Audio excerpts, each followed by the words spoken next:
Hello friends, and welcome back to my crafty space. My name is Crystal, and in today's video, I am going to be putting together my first spread using the recent Colorcast Designs release from June. So these are our July themed products.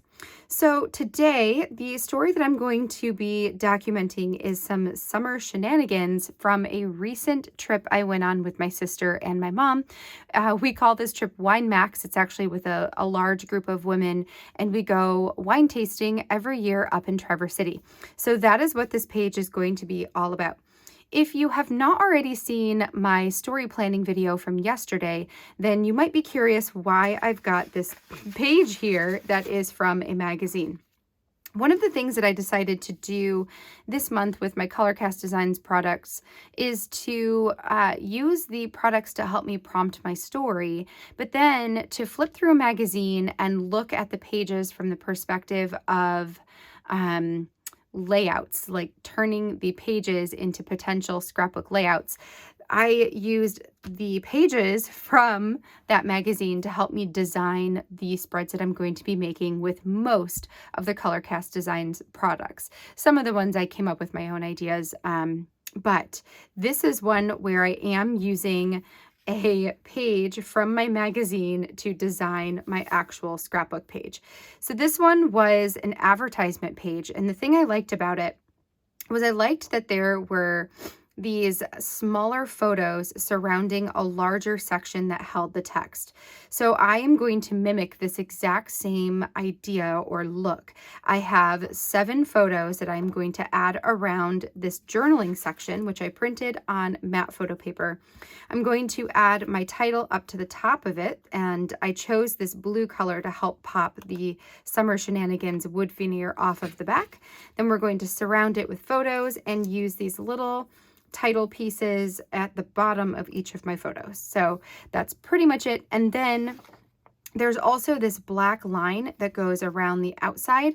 So I'm planning to throw some thread into my sewing machine, something colored that's not white, and to go ahead and stitch a border around the outside of all of it as well. So that's my plan. I'm going to go ahead and put you on fast forward now and get to work putting this spread together. I will also mention that I did include the template, the Photoshop template for this spread. So if this is one that you want to replicate for any story that you want to tell, I have a template available for you that you can use by clipping your photos into the photo boxes, and then that will give you the exact sizes that you need in order to recreate this exact same look. So I just want to throw that out there. All right, friends, let's go ahead, get you on fast forward and get to work on the spread. All right, so I'm going to set all of those drawings and the magazine page there to the side, and then we're just going to work first on getting everything arranged here on the page. So my back page that you see there is a white textured cardstock, which is my favorite kind of white cardstock because the texture is just so good. It's generally what I use when I am using white cardstock as my base. So when I am printing on white cardstock, I usually use a smoother, cheaper version from Nina. And then when I'm working with a 12 by 12 or this one, which is a 9 by 12 or anything like that, I will use it's Basil white texture cardstock. So there's that. So I am getting everything here arranged on my page. Once I kind of sort of like where it's at, I'm going to do my age-old trick, which is just to add a small little bit of adhesive into the middle of all of the photos and all of the elements so we can stick them on the page and they won't move. Right now, as I am hitting my spread or moving it around, the pieces are adjusting, and that drives me nuts. That's why I do this. So I just stuck a tiny little piece there into the middle. I know that the card is pretty much in the middle, and then I'm just going to press it down and do the same thing for all of these photos. And then that helps me to really gauge how far apart everything is, make sure the distance in between it all is good enough, or I'm happy enough with it. And then we can actually seriously adhere everything down after that. It just, it's just one of those things that I like to do in order to make things a little bit easier to do overall. Like it takes a tiny bit of extra time to add the adhesive, stick it down, pull it back up, adhere more, put it back down. But ultimately, I don't have to readjust everything every second, so it works for me. Once I have everything where I like it, this is where I'm going to go ahead and go crazy putting everything down. So this right here is a blue block that I made on Photoshop, and you will see it in the template as well. You can change it to whatever color you like, and you can change your text to whatever color you like. I chose the darker blue because there were so many blues in all of the pictures from this particular trip, and I liked the way that the wood looks against it. I think that it helps the title to pop off, and then I could also make my text white, which I really wanted to do. So for that reason, I chose the darker blue. I printed that on matte photo paper because I like that matte photo paper has much more saturation and it's closer in tone with the colors that you pick. So if you're struggling to print your digital elements with a consistency or a color that like it's not printing the color you want, or it's not printing everything really, how sometimes if you print on plain paper, there sometimes are lines in between the colors.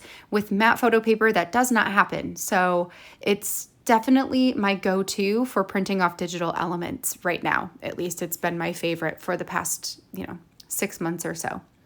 So we're just adhering everything down here. And then once I have that done, I'm going to bring over the chipboard title pieces that you see to the right.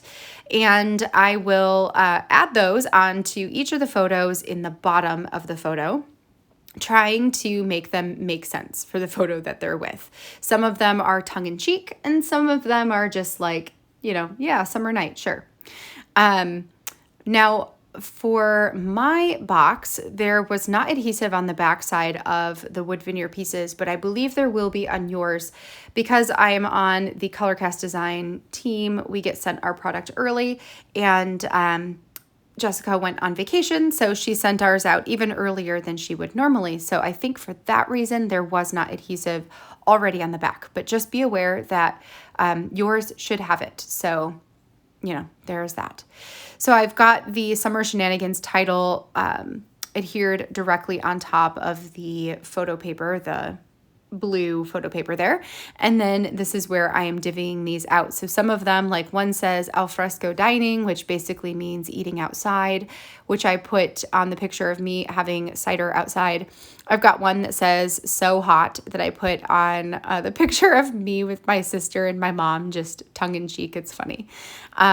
This one here says, let me see, summer vibes, which is funny. We have a joke that my mom photobombs everybody's photos. So when she was taking a photo with my sister and I, some of the girls in our group photobombed us instead. So it was just kind of silliness. I've got a picture of myself and my mom next to the sign for one of our favorite vineyards out in Traverse City. That one is Chateau Chantel. It just has a really, really pretty view. And then let's see what else. I've got another one at the bottom there. I don't know what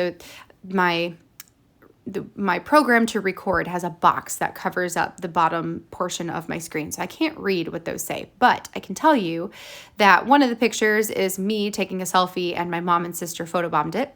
The other one is my sister and I just being silly by the same sign as up above with my mom. And then the last one is after we got off of our wine bus tour. And everybody was just being goofy, and my mom put her grass skirt over her head, and we did a Hawaiian theme, which is why we had all the grass skirts and leis and all that stuff. Just silliness. So now that I have all of the wood veneer pieces adhered down, next I am grabbing my roller date stamp. Another thing that I noticed on the inspiration page is that there was a little bit of text underneath the advertisements where it says like, follow us on Instagram, blah, blah, blah. So I thought that, I really liked the way that looked, having some text underneath the photos. So I just decided to date stamp all 3 days that we were in Traverse City. So they're all stamped up on the bottom. And then I threw some black thread into my sewing machine here. This is just a super basic sewing machine. And I stitched a line all the way around the outside of my photos. If you have a sewing machine, I basically made it so that the edge of my foot lined up with the photos as I was stitching, and that gave me an even stitch all the way around. We're going to trim off the strings there, and then this one is done. All right, friends, that completes my spread for today. This one turned out so good. I really, really love this. Here was that inspiration piece, and you can see how I adapted it from the magazine page to my scrapbook layout, and I just really, really love it. I hope that you guys also enjoyed seeing this one come together.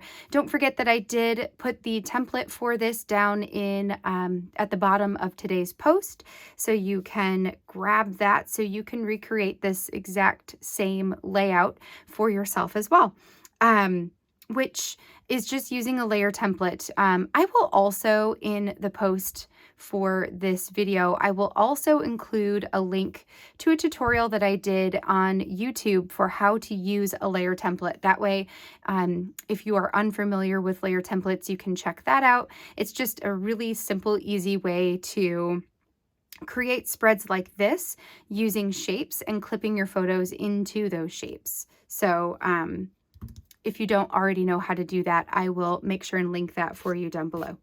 All right, friends, well, that's going to be it for me for today. I am going to be back again tomorrow at 12 p.m. Eastern Standard Time to put together the remaining spreads that I have ready to go with my Colorcast Designs product. Also, I have already posted 2 projects over on my Instagram, so if you haven't seen those yet, those are available to see, and I will also include the images in tomorrow's post, the post that accompanies the live video, and I will also include the templates for those as well. There are a lot of templates this month because I did start from something like this and then created it and clipped my own photos into it. So there are a lot of those for your use if that's something that you're interested in. Okay, well, until tomorrow, I hope that you guys have a great rest of your day, and I will catch you in the live video. Bye, friends.